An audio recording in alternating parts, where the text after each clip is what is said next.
The Switch 2 is such an innovation and truly a new step in gaming.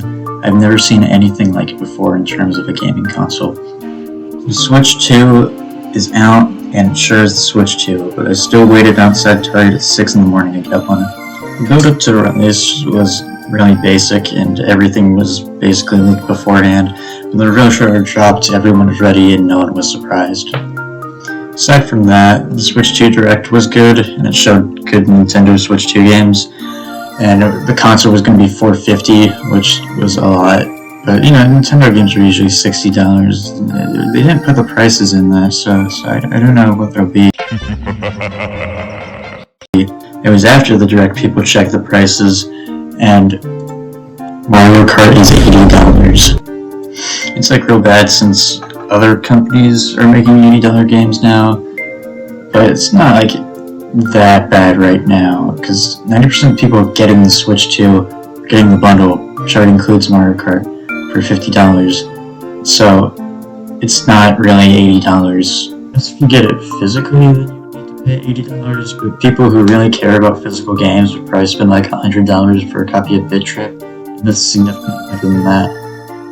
I like it though, since the bundle is only for a limited time, then in a few months people have complaining rights. And also, if other games ended up being $80, that sucks. Another thing people got up in arms about were game key cards, which are just those physical digital games in stores, which already exist, but these have something in the box. And I see the issue with it, but not as much as most people, since the physical digital games already exist, and the game says if it's a game key card on the box, and Nintendo said their games are going to remain on the card, so people are probably just thinking that bad stuff is going to happen from this. He poisoned our water supply, burned our crops, and delivered a plague unto our houses! He did?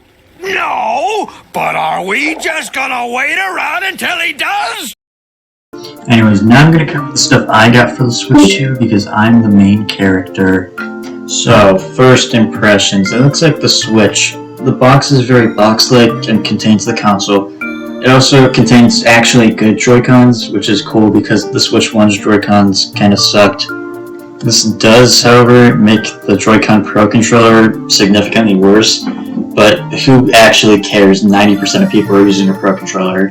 Speaking of the Pro controller, it's pretty good. It's basically the Switch 1's but better, which is pretty cool, but it's $85, so ignore everything I just said. I mean, it kind of makes sense considering the Switch 1's Pro controller is already overpriced at $70, and it would make sense the Switch 2's would be more expensive, especially since you can already use the Switch 1 Pro controller on the Switch 2, but it's still annoying that it's $5 more than Mario Kart. Now that's all the stuff I bought, but there's some other stuff that I didn't buy, and I know I said I was only going to cover the stuff that I got, but I don't want to. Fuck you. So there's a stupid camera for the stupid Discord thing on the Switch 2, and it has the new button on it. And I don't have Switch Online, so I can't even use the C button, so my controller just has a weird mole on it. There's this Piranha Plant version of it, which is pretty cool.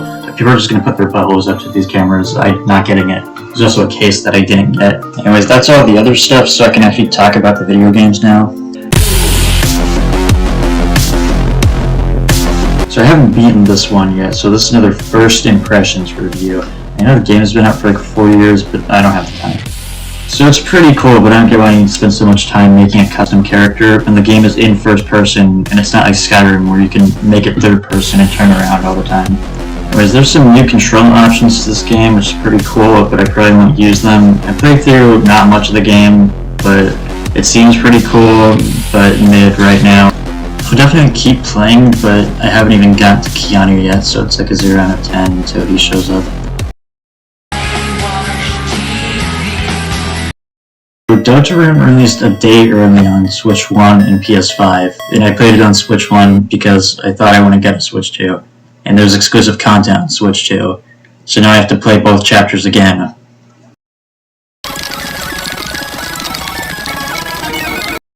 Okay, so I did that, but my main thoughts are going to come from my Switch 1 playthrough, so if you're mad about this, then Fuck you.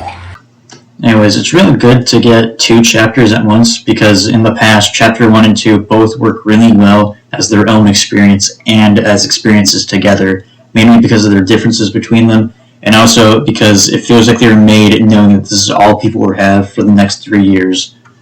Anyways, Chapter 3 does basically the opposite of that. I mean, it feels like a prelude to Chapter 4. Not really, but in some ways it feels like it. So first of all, I am Vegeta. second of all, Chapter 3 feels extremely short, like even shorter than Chapter 1, which doesn't make it feel like a full experience at all. The main plot and events that happen feel much less important to the overall story than the last 2 chapters, which is weird because of how much bigger it looked back at the end of Chapter 2. Okay, now, doing a full review of Chapter 3 is weird. It starts with the reveal of Darkers not being real, which is very obvious. I don't know if the player is supposed to know that at all, but I don't even see how Susie wouldn't, since she literally sees Rosie say to Chris that they need the classroom supplies to get the people in Castle Town, and also sees the people come from the materials in the classroom, and also sees that Lancer is a card in the real world. Anyways, now that I've destroyed the game with facts and logic because I don't like the opening, I can complain more since the game just feels weird starting like this. Rosie also tells Susie not to care about him since he's not real or whatever, but it feels strange for the beginning of the chapter since it doesn't really come up again until the next chapter, which is why this game just sort of feels less as its own thing. Anyways, you meet the main villain, who's basically just Queen, but a TV instead of a computer. Now, I like Mr. Tenna, his intro cutscene should be framed on a wall, but overall he feels like kind of like dollar store Queen. I'd say he's different because he isn't really an antagonist at first, and Queen definitely is, which is still true, but Queen also isn't really a threat or anything until the end of the game, since you have a truce with her, and stuff with Tenna feels very much like that with stuff with Queen, just minus driving into bananas. Overall, I like him though, especially his design. It's amazing. It looks like the Sonic 3 title screen, and his stupid animations are beautiful.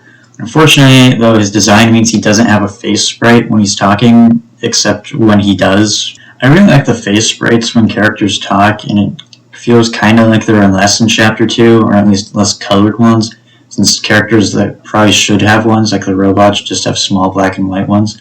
In Chapter 3, there's like 0 characters that have face sprites, which I don't get why Tenna can't just have it be a PNG of his model, since that's what they use in his battles.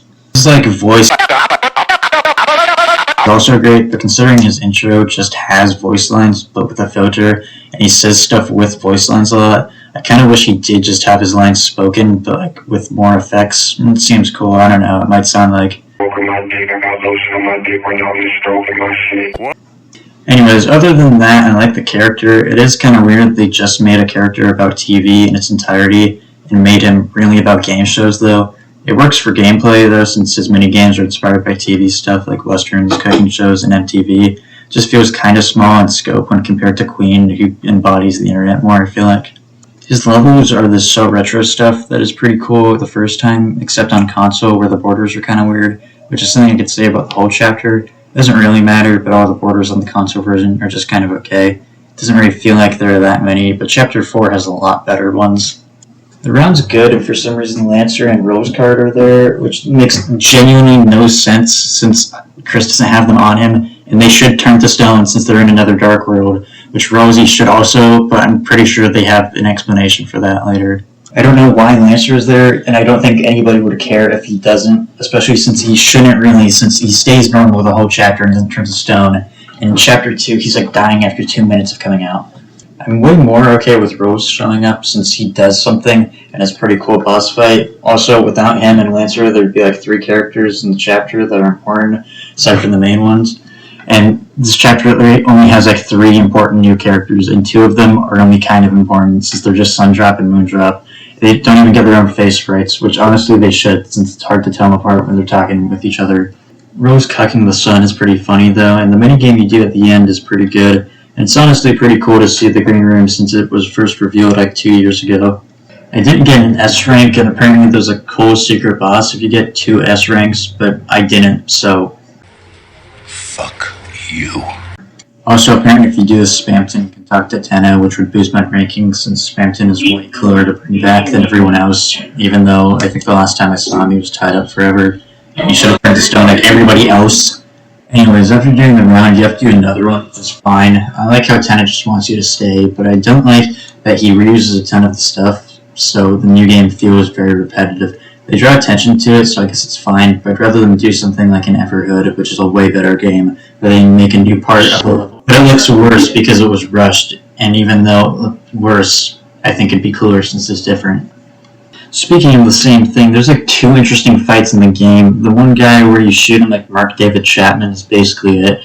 There is this new enemy that you take a picture of, which is cool, but you fight them like twice. You fight Mark David Chapman like 18 times. There's also the guy you turn off, but you fight him like twice in the whole game. At the end of the round, you do a Guitar Hero minigame, which is cool, but Rossi is singing during it, and I can't look down to see the lyrics because I'm playing video games. And he's also changing the lyrics, which makes it weird to glance down and read. It's fun besides that. Anyways, I'm skipping ahead because I have no complaints, but also nothing interesting to say other than I wish they used the explosion again.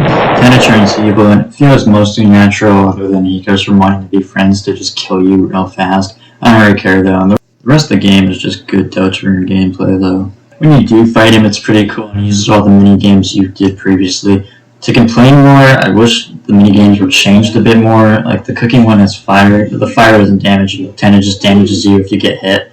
And it feels weird, and that can honestly be said with all of them. The Western one is really cool though, because you shoot Tenet, and there's an all-new one where he shoots you. Tenet also has normal attacks, but it's not that much, and I wish he had more.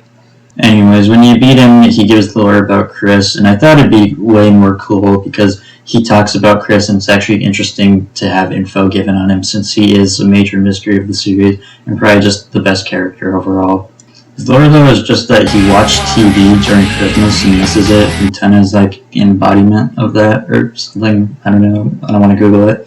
He just reminds me of that train from the Sonic Dies game, but now I have good things to say because Tenet dies, and you actually see the knight, and he's awesome and almost kills Toriel. He was honestly so unimportant. I thought Chapter 3 would be majorly different by having Toriel in the Dark World like Noelle and Bertie were, and she would maybe be like a party member or something. But nothing happens with her really other than she's kidnapped. I have more good things to say though, because the knight is cool and his fight is hard. You die, and Undyne saves you. I couldn't tell it was her at first, and Jenny thought Bertie had come to save us, which would be better. They need to change that right now. It gets way more interesting though because Undyne gets taken to the secret bunker, and seeing it actually be acknowledged in the story is awesome, but the game ends like 2 seconds after that with the reveal that there's a code to open it, and it opened for Chris for some reason. I don't really have an issue with the ending on its own, but I miss the style of ending where you can walk around town and see everybody from Undertale. I get this released and we had to wait a few years for Chapter 4. Yeah, I think it would be a bad ending. Credits also don't have a unique song, which I feel like is a missed opportunity, but I only cried about it for 20 minutes, so I'm over it. So that was Deltarune Chapter 3. I said a lot of negative stuff, but that's just because it's more interesting. I liked most of it overall, and the main gameplay is still Deltarune, so it was good.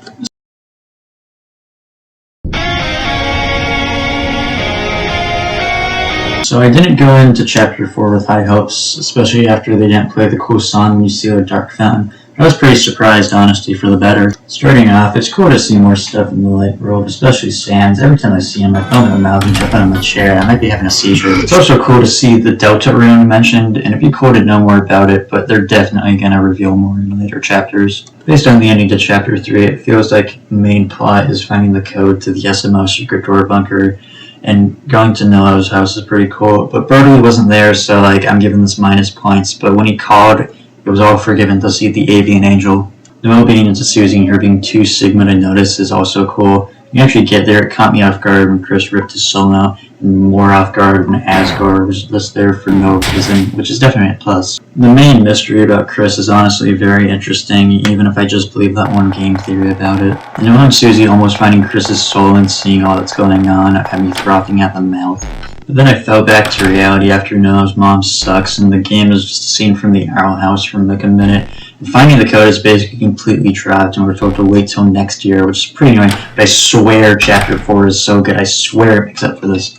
You can see Sansmore, which is peak, and then the Dark World and the church is opened, and the game actually gets so good. It's mainly just more Deltarune, but the knight is there and beats you up, and you meet the best character in the game, Gerson. He's just too Sigma for everybody in the room at all times. It's really cool seeing him since he's dead in this reality, and the priest is his son, so it feels like it's set up. In Undertale, he was just a chap with the hammer, and he talked about the Deltarune, which makes this all feel full circle. My genuine only complaint with him is that he doesn't have a face sprite when talking, and I'm pretty sure it's just because the game doesn't want to reveal if he's a Darkner or Lightner, since Darkners have colored face sprites, while Lightners have black and white ones. It's implied he's a Lightner, but later it gets weird, so I don't get it. But I wish he had one, because I don't care. I'm probably skipping through Chapter 4 since I have less important stuff to say about it than the other chapter, but I just liked most of it. I mean, the piano stuff was cool, the boss with the pumpkin head dude was cool, and really unique, and the game overall is just harder, which makes it better. The climbing mechanic was really good, and towards the end of the game, it made it feel way more climactic. The prophecies were also cool, but I wish Jockington showed up. Encounter with the Night again added to the climactic feeling, and then creating a Dark World was awesome. I hope in later chapters it is questioned why Chris has a knife on them.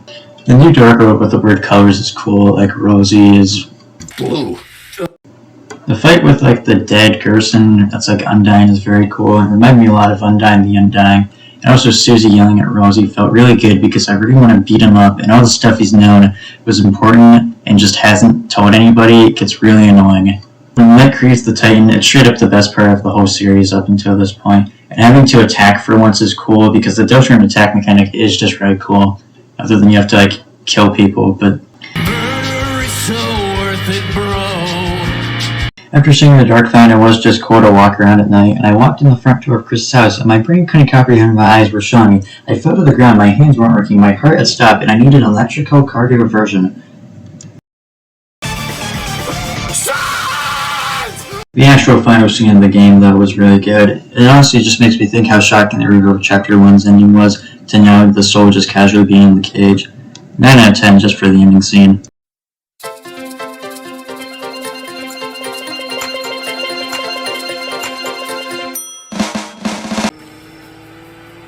It's f***ing Mario Kart again! Mario Kart World is pretty awesome, and it really expands on the ideas in the past Mario Karts where you can see other tracks in the distance and now you can drive there. It's weird though, because the start of every cup, the first track, you do 3 laps on that track, and every other track, the first 2 laps are just getting there, and the third one is actually on the track, which works with most tracks, especially the new ones, but some old ones it kind of works weird, like Toad's Factory. The amount of characters in the game is also great, especially with like the wacky ones like the cow. I kind of wish there were other ones like the Koopalings, or the greatest character of all time, Funky Kong, but Donkey Kong's new design can suffice for now. Having Peony Piranha instead of just the basic Virgin Piranha plant would also be better. But I'm pretty sure they just sort of reused enemies on tracks for characters since none of them are playable, like the Sidestepper and Goomba, and also just enemies on mostly every track. All the costumes were great, I just kind of wish every character had one, and it really shows the graphical capabilities of the Switch. Like Mario Kart 8 is still one of the best looking games I've seen, and this still blows it out of the water. Gameplay-wise, though, I'm not sure if Mario Kart World is better than Mario Kart 8, but it does have like better stuff, like a better Bowser's Castle or Rainbow Road and Moo Moo Meadows. Also, Knockout Tour is great, and I like that it expands upon the open world aspect, and some of the tracks can be played in different ways. Overall, it's a very solid game, and with the bundle, it can easily last until actual good games come out. So this technically counts as a new game for the Switch too, since I have it downloaded on my Switch, and it's new software, and it's not on the Switch 1. I don't have Switch Online. I am pretty familiar with most of the games available, and they're pretty good. Wind Waker is extremely good, but just kind of hard to come back to after the Wii U remake. F-Zero GX is also real good, but since Switch Online also gives N64 games, you can just play F-Zero X, which is better. Soul Calibur 2 is actually good, and there's no replacement for it on any of the other emulators for Switch Online. And you can play as Link, which is just real good. Overall, the Switch has like 5 games at launch, and only 2 of them aren't old, and only 1 of them isn't available on the old Switch. It's still basically a Switch 1, and you can play all your old games though, so it's not bad. It's like at least a 7 out of 10 right now. It'll be a 12 out of 10 though once the Donkey Kong game comes out.